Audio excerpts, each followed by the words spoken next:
Assalamualaikum dan salam sejahtera kepada Encik Mama Muhsin dan rakan-rakan saya sekalian. Kami dari kumpulan Elite yang terdiri daripada Rashidah Abdullah, Ketua Kumpulan, dan ahli-ahli kumpulan saya yang lain adalah Khatijah Jafarullah, Izan Hanis Abu Bakar, Fasha Atika Firdaus, Nurul Amira Muhammad Halim dan Norinta Syafinas binti Syarudin. Kami akan membentangkan projek membaiki dunia yang bertajuk Portable Partition. Okey, situasi dan masalah yang dihadapi ketika pandemik COVID-19 memberi impak yang besar kepada pelbagai sektor dalam bidang pendidikan, sama ada peringkat rendah, menengah maupun pengajian tinggi, tidak terlepas daripada kesannya.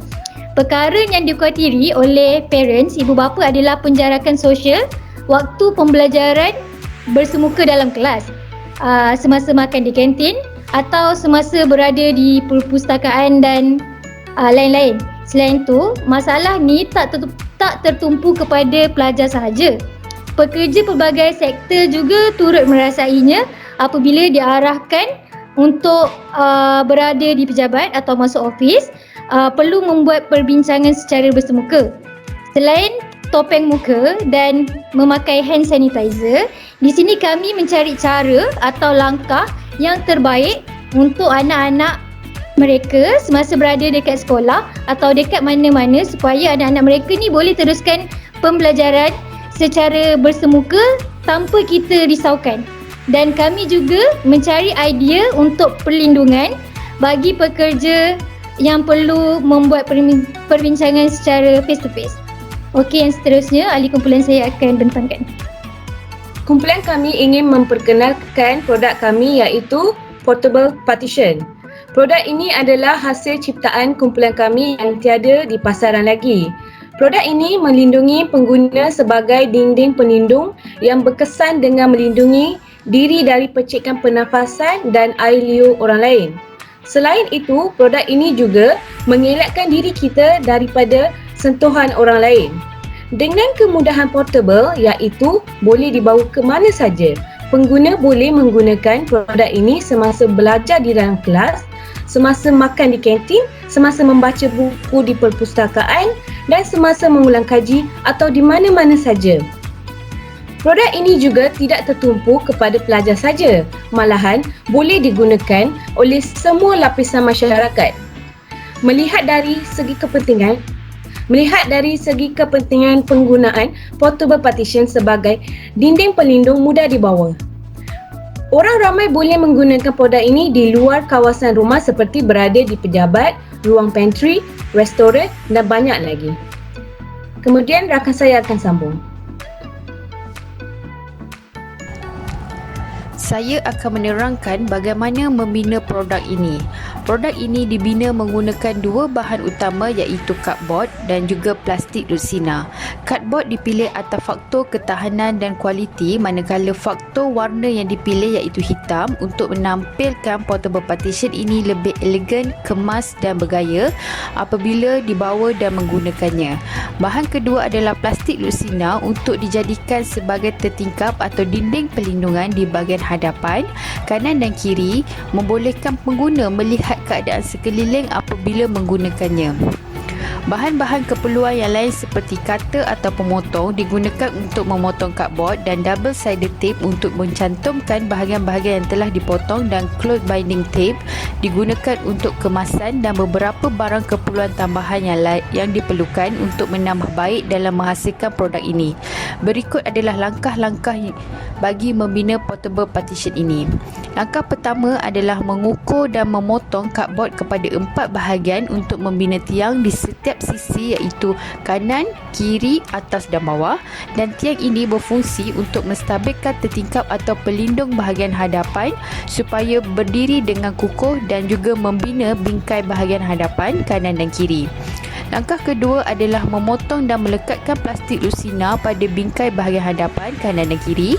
Langkah ketiga adalah mencantumkan tiang yang telah siap dipotong dan dilekatkan pada bingkai bahagian hadapan dan mencantumkan tertingkap atau dinding perlindungan bahagian kanan dan kiri pada sisi bahagian hadapan.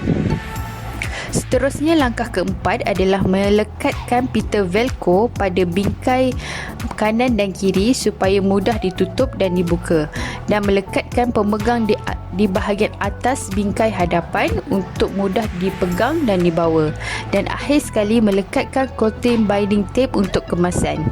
Kumpulan kami juga menyediakan rakaman pendek langkah-langkah bagaimana membina portable partition ini.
Seterusnya saya akan serahkan kepada rakan saya. Okey, seterusnya adalah kos yang terlibat. Kos-kos bagi menghasilkan produk portable partition ini tidaklah terlalu mahal dan sangat mudah didapati, terutamanya di kedai-kedai alat tulis seperti EcoShop ataupun Mr. DIY. Kos bagi cardboard yang digunakan adalah RM5 keping dan memerlukan 3 keping untuk menghasilkan portable partition ini. Bagi plastik Lucina, ianya berkos sebanyak RM5 dan plastik Lucina ini dijadikan tertingkap, iaitu dinding pelindungan pada bahagian hadapan, kanan dan juga kiri. Bahan-bahan keperluan yang lain seperti cutter, iaitu pemotong, berharga RM2 dan ini digunakan untuk memotong cardboard, dan double-sided tape pula memerlukan 2 gulung dan berharga RM1 segulung. Close binding tape juga digunakan untuk kemasan dan ini berharga RM5 sahaja. Manakala bagi bahan seperti pemegang fail, pembaris, selotip, pita velcro dan juga gunting, tiada kos yang digunakan kerana bahan tersebut telah tersedia di rumah. Jadi secara keseluruhannya, produk ini hanya menggunakan kos sebanyak RM29. Jadi dengan harga RM29 itu adalah sangat berpatutan, malah ini sangat berbaloi. Seterusnya saya akan serahkan kepada rakan kumpulan saya untuk pembentangan yang seterusnya. Okey, seterusnya saya akan membentangkan tentang halangan utama yang kami hadapi untuk lahirkan idea baru ini. Yang pertama, halangan pertama adalah dari segi halangan emosi. Okey, emosi ini adalah apa yang kita tahu, emosi ini dapat ditunjukkan ketika kita merasakan senang terhadap sesuatu, takut akan sesuatu perkara. Contohnya, apabila seseorang ahli kumpulan ataupun kumpulan kami sudah mendapat idea baru ni, kami menunjukkan kreativiti kepada ahli kumpulan yang lain, tapi dalam masa yang sama kami merasakan kurang keyakinan ataupun low confident untuk menunjukkan kreativiti kami kepada orang lain. Dan lebih cenderung untuk melakukan kesilapan terhadap dirinya kerana tidak berani untuk mengambil risiko dan enggan bertoleransi kepada sesuatu yang tak pasti. Okey, yang kedua, halangan yang kami terima adalah seperti komunikasi. Komunikasi ini adalah proses yang membolehkan penghantaraan dan penerimaan mesej dengan betul, dan proses ini adalah dua atau lebih orang melalui mesej yang mengalir dari satu sisi ke satu sisi yang lain, dan dia mestilah berkomunikasi melalui udara. Dan komunikasi secara lisan.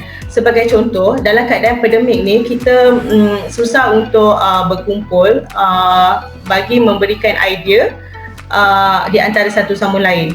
Kebanyakan antara kami berkomunikasi melalui WhatsApp ataupun secara bertulis, dan kadang-kala membuatkan kami kurang memahami atau mengalami andaian atau kesilapan dalam mengalami sesuatu maksud tersebut, dan ini akan berlaku kekeliruan antara ahli kumpulan kami. So itu adalah dua halangan utama yang kami hadapi semasa kami ingin lahirkan idea baru ini. Seterusnya saya akan serahkan kepada rakan saya untuk menunjukkan gambar prototipe kami. Seterusnya adalah merupakan gambar prototipe. Prototipe ini adalah sampel awal, model asal atau dibina untuk memahami keperluan. Prototipe ini dibangunkan berdasarkan keperluan yang telah diketahui. Dengan menggunakan prototipe ini, membolehkan pengguna merasakan pengalaman yang lebih baik dalam menggunakan produk ini kerana interaksi dengan prototipe dapat memahami keperluan produk ini seperti yang dikehendaki. Matlamat prototipe ini adalah untuk menyediakan produk dengan menghasilkan fungsi keseluruhannya. Kumpulan kami telah mencipta prototipe portable partition yang dibuat dari bahan sebenar serta boleh berfungsi dengan baik untuk menguji reka bentuk yang terbaik untuk meningkatkan ketepatan oleh pengguna. Berikut adalah gambar-gambar prototipe portable partition yang telah kami hasilkan. Gambar pertama iaitu merupakan pandangan dari atas pemegang portable partition. Gambar yang kedua merupakan pandangan apabila portable partition ditutup. Gambar yang ketiga, pandangan dari sisi apabila portable partition dibuka. Dan yang terakhir adalah pandangan keseluruhan portable partition apabila digunakan. Seterusnya, berikut merupakan antara contoh-contoh penggunaan prototipe.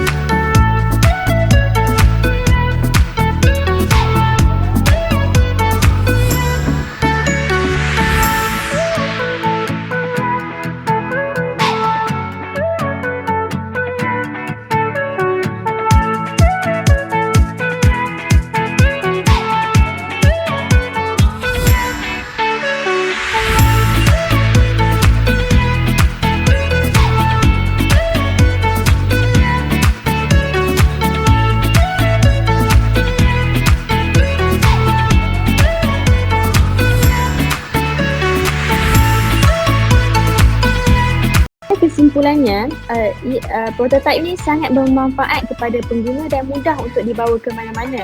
Dengan berat yang kurang daripada 300 gram, ia sangat ringan, portable partition dan juga mempunyai fungsi yang mudah dilipat dan disimpan di ruang penyimpanan yang kecil dan bersesuaian. Selain saiz, ia juga tidak terlalu besar dan juga dapat memberikan ruang tersendiri privasi. Ada sesetengah pekerja yang lebih selesa melakukan tugasan di luar sambil menghirup udara, dan ada juga yang lebih gemar menyiapkan tugasan di dalam restoran yang juga mempunyai kemudahan internet. Selain itu, pekerja juga tidak perlu risau jika perlu membuat perbincangan secara bersemuka di mana-mana sahaja. Ibu bapa juga boleh membekalkan portable partition ini kepada anak-anak untuk mudah dibawa ke sekolah bagi meneruskan rutin harian pembelajaran secara bersemuka. Oleh itu, portable partition ini ialah sangat bersesuaian digunakan di dalam keadaan normal baharu dengan jarak yang ditentukan dan tanpa perlu bersentuhan dengan orang lain ketika melakukan kerja, belajar maupun makan di restoran. Terdapat banyak kelebihan yang telah diterangkan bagi menunjukkan bahawa portable partition ini adalah mesra pengguna dan sesuai digunakan serta mudah dibawa ke mana-mana dengan ruangan yang tersendiri. Itu sahaja perbentangan daripada kumpulan kami. Sekian, terima kasih.